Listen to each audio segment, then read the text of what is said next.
पति पत्नी का बच्चा छत पर खेलते खेलते अचानक गिर जाता है और मर जाता है। सब लोग उसे दफनाकर घर जाते हैं। गांव के पास वाले जंगल में एक चुड़ैल रहती थी। बच्चे की माँ उस चुड़ैल के पास जाती है और उसे प्रार्थना करती है, मेरे बच्चे को जीवित कर दो, मुझ पर बड़ा एहसान होगा। चुड़ैल कहती है, मैं तेरे बच्चे को जिंदा तो कर दूंगी, लेकिन वो तुम्हारी बात नहीं मानेगा। क्या तुम उसे जिंदा करना चाहती हो? औरत हाँ कहती है। चुड़ैल रात में जाकर वो उस बच्चे की लाश को लेकर आती है और उस पर जादू टोना करती है। जादू से वो बच्चा उठ जाता है, लेकिन उसकी आंखें सफेद हो जाती है। उस बच्चे को माँ लेकर आती है, लेकिन उसका पति कहता है, अगर चुड़ैल ने इसे जिंदा किया है तो जरूर इसमें कोई काली शक्ति होगी। तुम इसे अपना बच्चा कभी मत समझना, ये एक छलावा है, ये हम दोनों के लिए खतरा बन सकता है। अचानक बच्चा माँ की गोद से उठकर पिता की गर्दन पकड़ लेता है और कहता है, पिताजी बहुत बोलते हैं। कहते कहते वो उन्हें मार देता है। अब माँ ये देख भागने लगती है, लेकिन बच्चा उसके पीछे पड़ जाता है। माँ को घर में भागते भागते गंगाजल मिलता है, वो उस बच्चे पर फेंकती है। बच्चा उस गंगाजल को अपने ऊपर गिरने नहीं देता और बच जाता है। तब तक माँ वहाँ से भाग जाती है। माँ भागते भागते एक बाबाजी के पास आती है और उन्हें सब कुछ बता देती है। बाबाजी कहते हैं, तुमने एक काली शक्ति को पाताल से इस धरती पर लाया है। अब वो बच्चा इस धरती पर प्रलय मचाएगा, वो तुम्हें मारने जरूर आएगा। इधर बच्चा जैसे जैसे रास्ते पर से चल रहा होता है, उसके आसपास के सभी जानवर अपने आप मरने लगते हैं। अगर कोई आदमी या औरत उसके रास्ते में आने लगा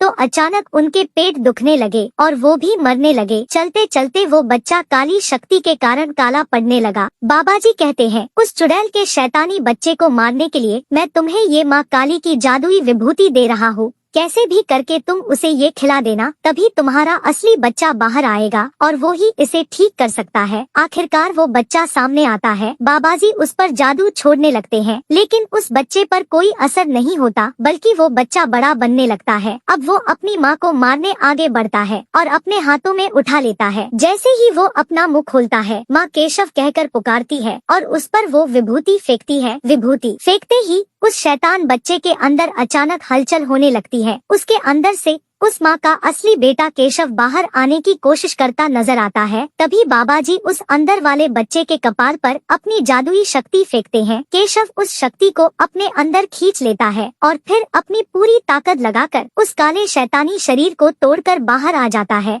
सबने समझा कि अब वो काला बच्चा मर गया है, लेकिन तभी ऊपर से चुड़ैल आई और उसने अपनी शक्ति से फिर से उसे जीवित किया।